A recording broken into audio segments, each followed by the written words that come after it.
There are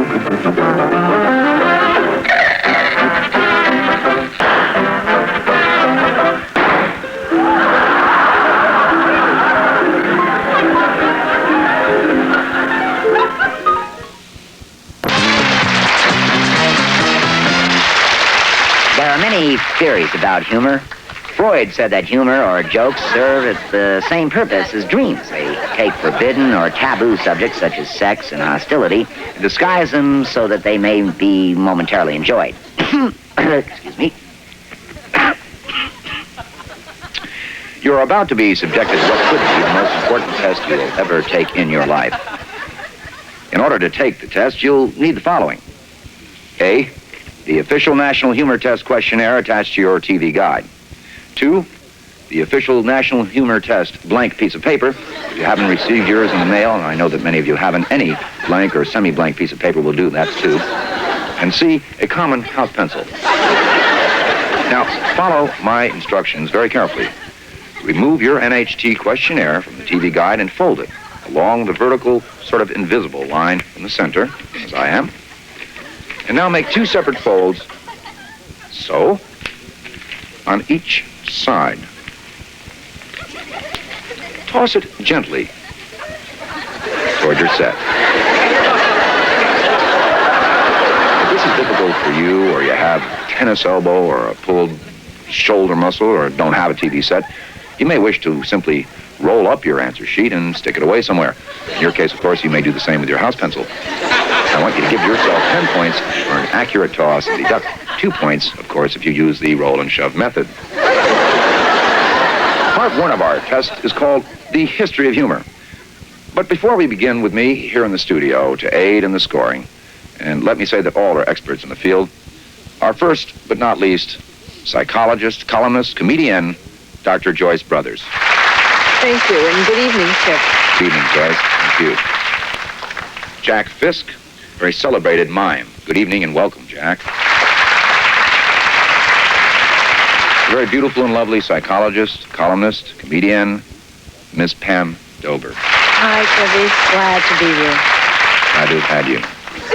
And last but certainly least, my good friend and colleague, the delightful and much overexposed Martin Mull. Thank you, Chevy. You know, years ago in New York, when we That'll be fine, Martin. Don't waste yourself. Throughout the telecast, your scores will be compared with the scores of audiences that we have assembled in 4 cities. Dallas, Chicago, our studio audience here in Los Angeles, and in New York, of course. Question 1 deals with the history of humor. The origins of humor date back to ancient A, Germany, B, the song Big John, and C, Egypt. You have 5 seconds. If you picked A, Germany, you were wrong. Germany has never been funny. If you picked B, the song Big John, you were also incorrect. Big John is a song, not an ancient civilization. The correct answer was C, Egypt. Okay, let's check our scoreboard and see how people did across the country, shan't we? In Dallas, 45% of our audience answered correctly. In Chicago, the Windy City, 43% got the right answer. In New York, 100%, very nice. And of course, here in L.A., there were no correct answers. In fact, the ancient Egyptians were first in many areas.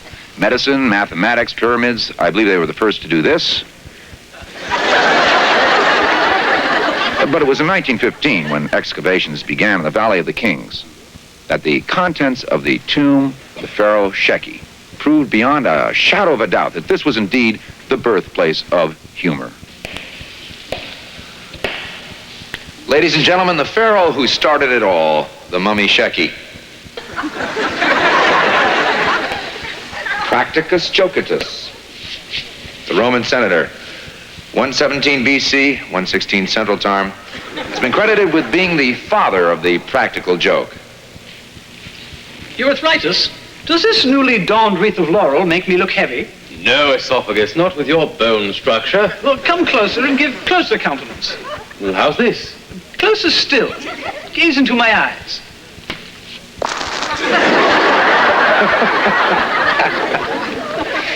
You know, by the Middle Ages, humor was maturing.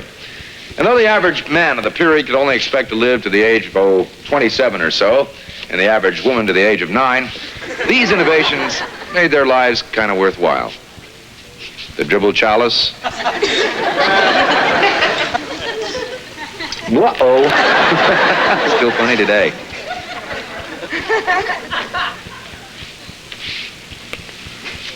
Whoopee armor.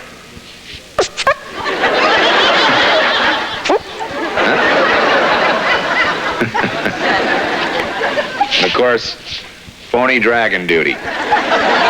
Still malleable even today.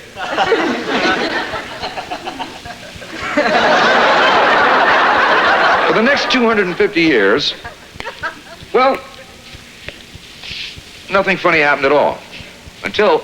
Lord, we give thanks for the bountiful feast you've set upon our table. We thank you also for the good health of our family and friends. Lord, one more thing, kind of a personal favor. Could we get smaller collars? These are, ridiculous. This length, maybe wing tip or something, but this is Peter Pan. That must be the collars. That was fast. Come in. Can I help you? I bring maize. Maize? Well, what would that be? What is maize? What is that? Corn. Great. Oh, corn. Fine. Let's go. Two for a white one. Thank you. Rubber corn. Will you get out of here with that stuff? You big red galoot.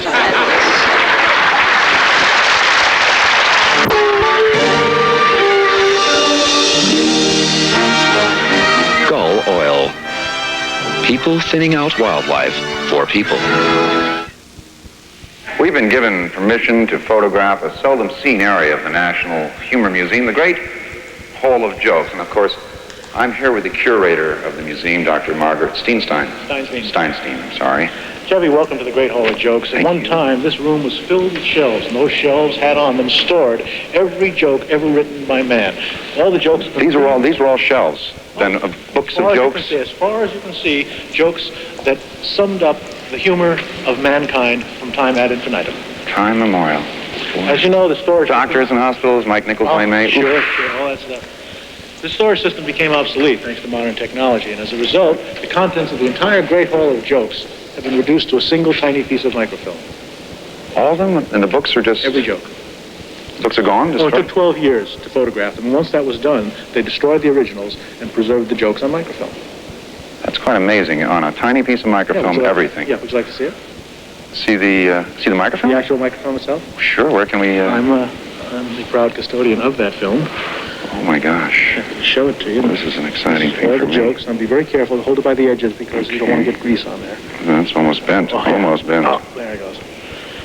Now, you need a very sharp, focused light source to look at that, so yeah, why don't you do that?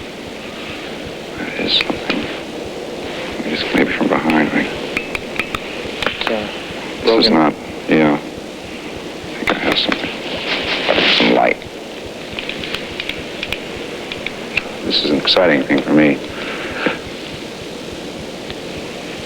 But it just went right up there, didn't it? Yeah, it just burned right up. I wasn't, I suppose I should call somebody. I think you better call somebody, yeah. I'm Do you have a sorry. dime? I think I left my change in my other pants. Wait a second. I know I did. Got some change here. Yeah. Boy, that's a shame. You just need a dime? Yes, thank you. Here, keep this in case I'm sorry. How about, do you remember my wife is so fat that... Too late for that. This gorilla walks into a bar. No, bar. Boy, I'm sorry. Go. Sure. Go. Oof. Go.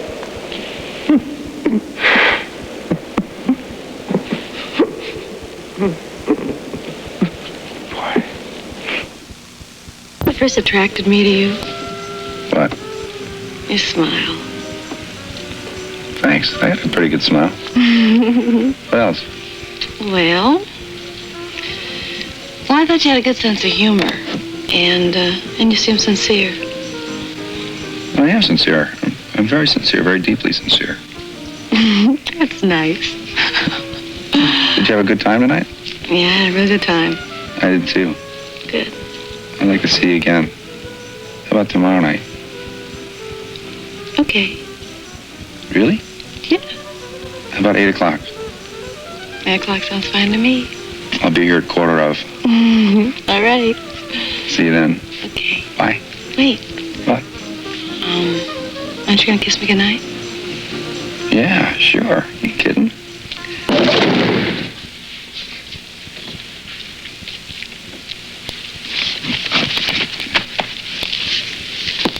Hello? Probably both just move up one, but then who's going to be the band leader instead of Doc? Could be anybody. Hello. This is the 100th anniversary of Albert Einstein's birth, and we here at the National Humor Test are pretty darned excited about it. Mankind is grateful to Albert Einstein for his many incredible accomplishments, except for that whole nuclear thing. Thank you, Einstein. Thank you very much. Incidentally, a lot of people don't know this, but in 1932, when he was still getting the bugs out of his whole time-space theory thing, Einstein would unwind by doing stand-up comedy in a little Berlin Nachtspatten, or night spot. So easy when you know the language. It's true. And the National Humor Test has acquired some extremely rare footage of Dr. Einstein doing his club act. Maybe Tommy Newsom would be... Excuse me just a moment here. Thank you. Good evening, ladies and gentlemen. Welcome to the Kit Kat Club. Nice to see you all. Lovely looking audience. No, I got a brother-in-law. This is a crazy guy. I wish he'd get a job. We could find out what kind of work he's out of. Thank you. I'm going to repeat them all. They go around at the speed of light. You may miss them. Hey, let me ask you something, young lady. Does this bother you when I do this? Thank you. Albert Einstein. Physicist, scholar, humanitarian, stand-up comedian. We thank you, Albert.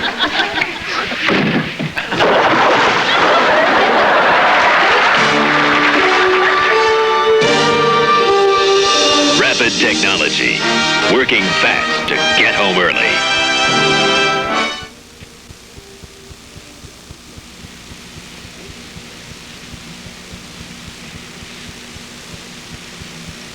Oh, hello. Glad you could be with us. I want to show you something.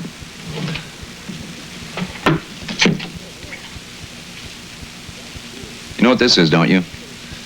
This is the human brain. Think of it as an extremely complex electronic switchboard. Did you know that for hundreds of years, scientists have suspected that somewhere deep in the inner recesses of the brain, there may just be a humor center? Let's take a look. You seen the... There we are. Today we know that the brain, of course, isn't really what it's been cracked up to be, not all that complicated. For example, this area in here, the occipital lobe, comes off quite easily, controls the sense of smell, taste, summertime chafing. Over here, everybody knows is the cerebellum. It controls movement, motor skills, and of course, power tools. And in here is the temporal lobe. We all have this on either side of our temple.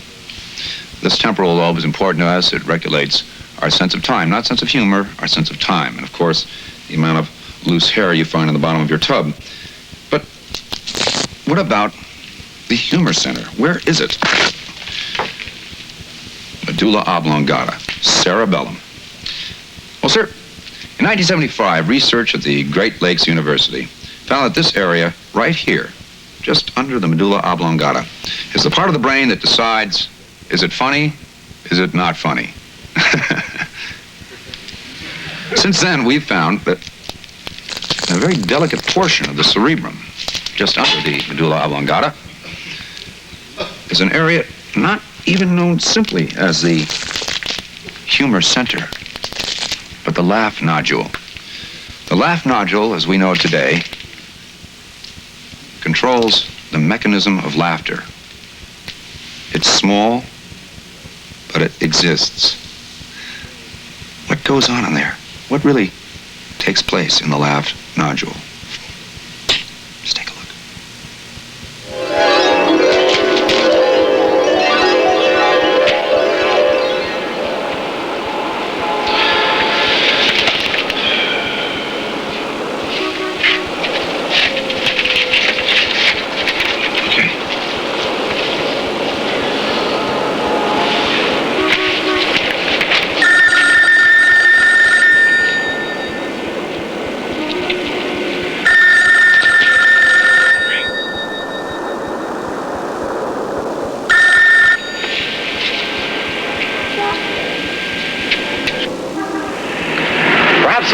humorous time for most people is the time spent inside an ordinary bank. 6 months ago, excuse me, this small local bank was about to go broke. Just couldn't compete with the giants of the industry, offering the same serious style of banking that we're all familiar with. And that's when bank president H.R.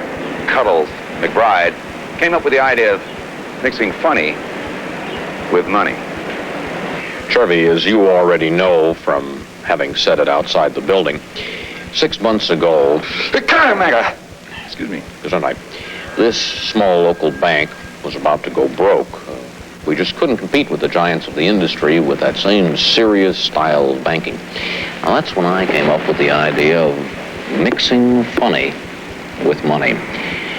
We started at the beginning, Chevy. We asked ourselves, what's the funniest time for the bank to be open? Now, everybody knows the funniest numbers are 3, 7, and 9. Yeah. So that's when we're open, 3 to 7 in the afternoon, and at 9. At 9? Yes, sir. Mm-hmm. Now, just 9, at 9. Yes, sir. One of the things that people find least amusing about banking is this whole thing of standing in line. But we think we found a solution.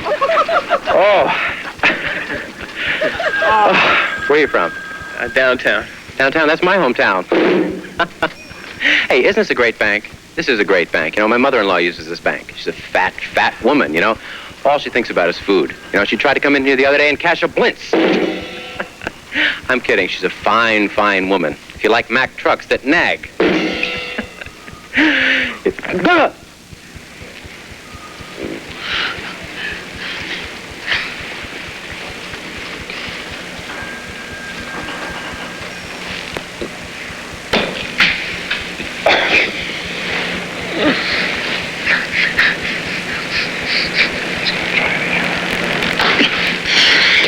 Chevy, your personalized checks are another area where we put kind of a humorous hand on things. Now, you can have your checks printed in a very nice selection of illustrations. We have the Pinky Lee. It's very popular. Oh, yeah. And the Three Stooges series. We have Moe and Larry and Shemp. Where's Curly? Oh, I think he came later. It was Shemp first, and then Curly was the one. No, that was Shemp. Curly was And Jack Benny. Henny Young. No, Jack Benny. Jack, well, he's got a guitar, though. No, that's a violin. Oh, yeah, Jack. That's nice. Yeah. And, of course, the Moms Mabley.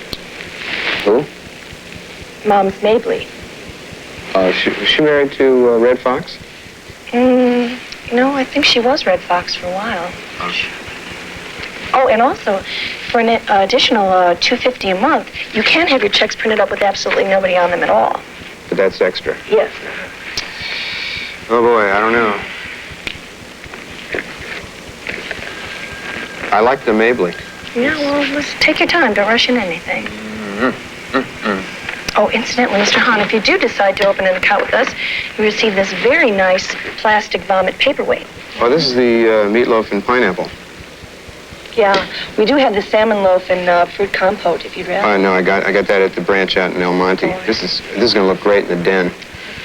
Okay, I get this, and I think I'm going to definitely go with the Mabley. Oh, very good choice.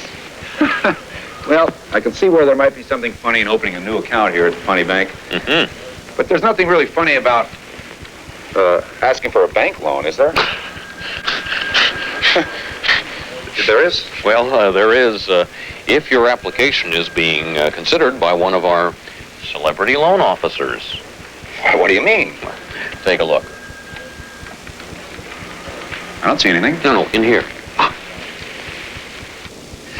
I am very, very happy that you selected our bank. Thank you very, very much. Now, as I understand this, Mr. Lefkowitz, you and your wife want a loan. I see here your wife's name is Beta and yours is Max. Beta Max. Now, may I ask what you're going to do with this money? Open a chain of kosher sushi bars? No, I'm kidding. I love you people. What are you going to use for collateral? 3 pounds of rice, a water buffalo, and a bag of bandini? Did you know that Sammy Davis Davis Sammy. Friend of mine, active friend of mine. Sammy Davis is really not Jewish. He's Japanese. That's true. He's Japanese. Every December 7th, he attacks Pearl Bailey.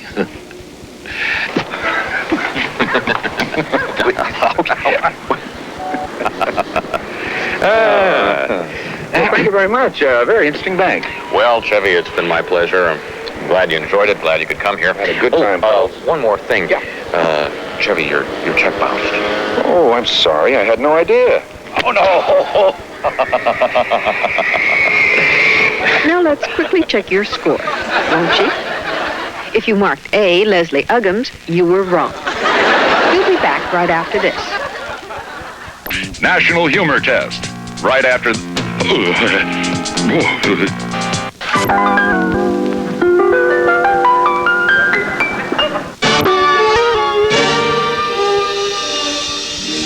Thrifty Vittles, feeding elderly America. We're very lucky to be here today at the largest research facility of its kind anywhere in the world. Here at Our Lady of That Was No Lady, That Was My Wife Hospital, a staff of very highly trained specialists have dedicated themselves to the study of humor. Let's take a look, aren't you? Come on. What do you think, callers? Collar up? It's flayed. You can't have a flayed collar. Okay. No, this isn't Barcelona. With a dolman collar, you could do that. I think. Mr. like Chase, that. let me ask you a question. Yes. You want this to break at the knee, or should I just surprise you? Well, I think just surprise me because I'm just going to be walking through and... Let me get this. Let's just, you get that now. Whatever you Hold think on. is right. Here we go. This could not be correct. Will you check that for me? No, See, this is not a totally little you're impossible, going no. to.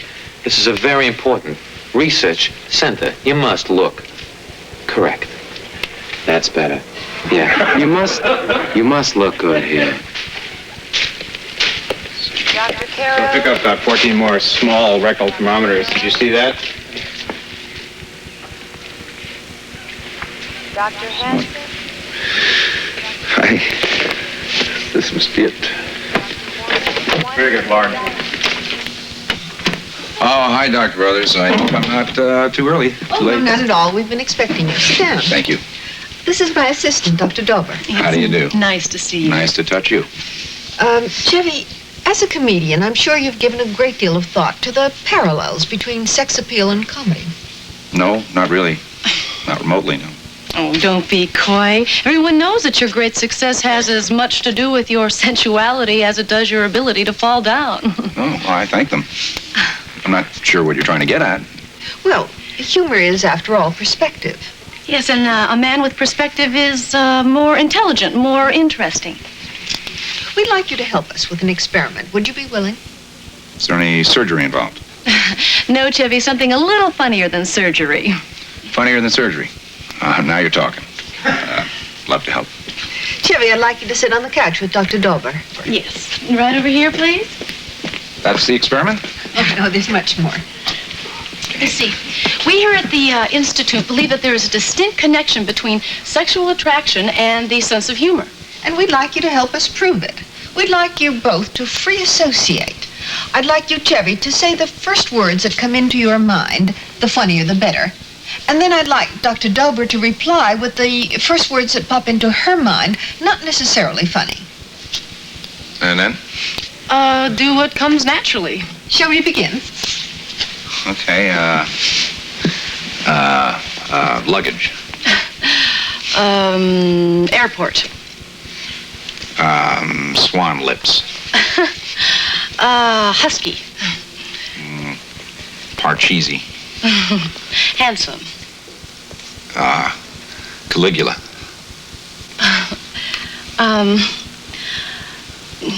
Sexy. Flax. Mouth. Teeth. Eyes. I do. Kiss. Quiche. Kiss you now. Goosebumps. Say. Excellent. Just the results we've been looking for. Oh, you can stop kissing now. Dr. Dober, it's time to tickle the rats. Dr. Dober. Yeah. Oh, yes. Is that it? Yes. That's all? I mean, that's the whole experiment? Mm-hmm. Well, I mean, I know Funnier. We're at Corn Pone. Oh, Chevy, we want to thank you because you've been a great help to us, but we know that you're probably busy, so. Oh, don't be silly. No, I can save plenty of time. Got a bark lounger. No, we really have taken up much too much of your valuable time. Thank you very much for your help. We Dr. really Brothers, appreciate it. It's been just fine. Q-tip. You've been very, very helpful. Four coins. All right. Marvelous. Thank you. Thank you. Cab yourself. Thank you. Marvelous. Terrific. It's just a marvelous result. Genuflecto plan for that cake. Spatula. What was that? Spatula. It's Dr. Brothers' favorite funny word. Oh, boy. Sorry. Just don't say it in front of the rats. Okay. Thank you very much. Right. Thank you again. Okay, Bugs. That is really amazing. Behind this door is perhaps the hospital's most advanced experiment. Common laboratory rats are being exposed to a variety of humor stimuli, while ultra-sensitive laugh meters measure their every reaction. Nobody could find her. Nobody could care, but Ireland's a place that we all love, and everybody wears clothing, and everyone wears clothing that's made of wool, that's made of wool, and we all love it, and we all love it. I dreamt I saw her standing there in the moonlight.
National, because we couldn't think of a better name.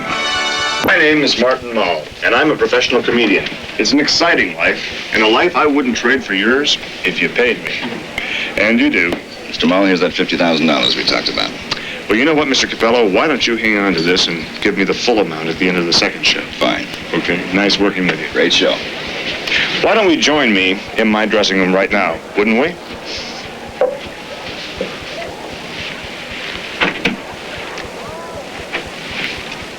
Come on in, gang.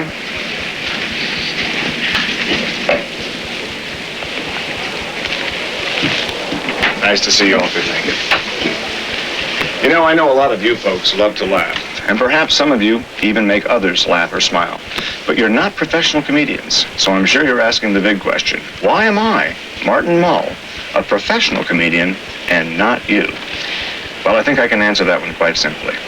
I don't know. Just a joke. Can't help myself. Perhaps it's because I was born with almost a fifth sense which tells me what things are funny and why. A comedian should realize that with time, even very, very serious things can become quite suitable for comedy. For instance, on December 7th, 1941, the Japanese bombed Pearl Harbor. It was not until September 4th, 1952, that people were ready to laugh at it. A long time? Yes.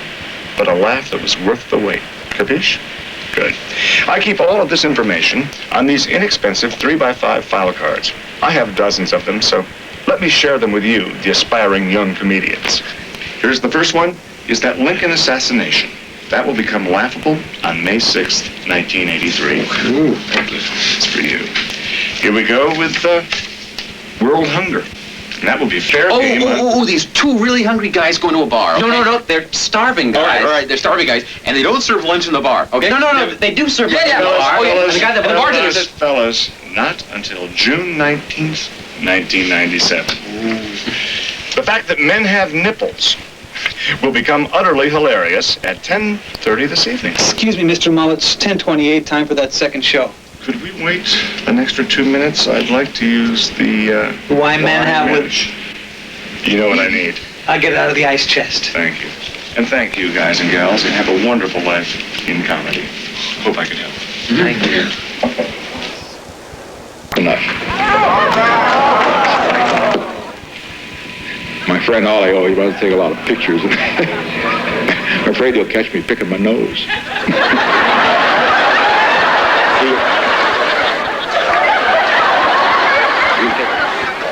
Thank you, Jack.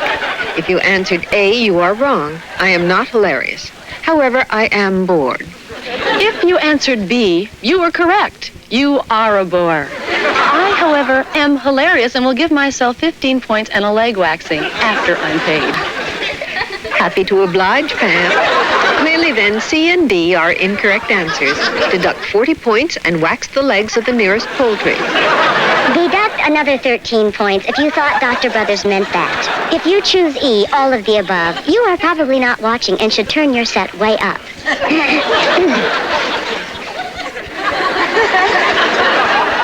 All-important moment, and let me thank all of the participants, all the cities that have covered this. It's time for your personal final score. This will be how you will determine what kind of a person you are, what you like, what you laugh at, what you don't, according to what you like. Let's check, shan't we? 60. Good night, George Brothers, and thank you for being with us. Good night, everyone. Good night, Chevy. Martin Mull, good night.